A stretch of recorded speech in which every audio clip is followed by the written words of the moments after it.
অবশেষে অনুষ্ঠিত হলো বাংলাদেশ চলচ্চিত্র শিল্পী সমিতির 2024-26 মেয়াদের নির্বাচন।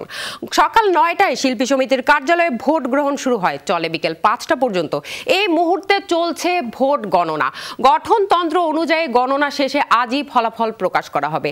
নির্বাচন উপলক্ষে সকাল থেকে এফডিসি প্রাঙ্গণে জমেছিল নায়ক নায়িকাদের ভিড়।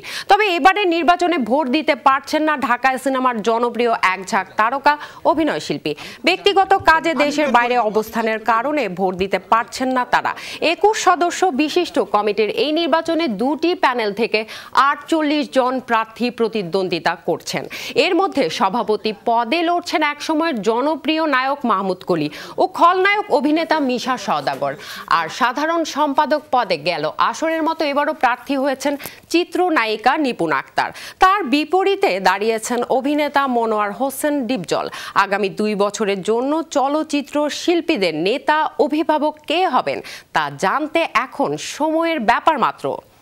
আমরা আসলে শিল্পীদের জয়টাই চাই, শিল্পীরা যাকে জয়যুক্ত করবে সেটাই তো মানতে হবে। বিপরীত প্যানেলের পাশে তো আমি দাঁড়িয়ে আছি, দাঁড়িয়ে তো সারাক্ষণই শুভকামনা করছি এবং আশা করি ওনারাও আমার জন্য শুভকামনা করছে। দেশ প্রধানের নজর নাকি আমাদের নির্বাচনের দিকে, এই জন্য তো আমরা গর্বিত, সম্মানিত, এই জন্য আমরা আরো বেশি সতর্ক।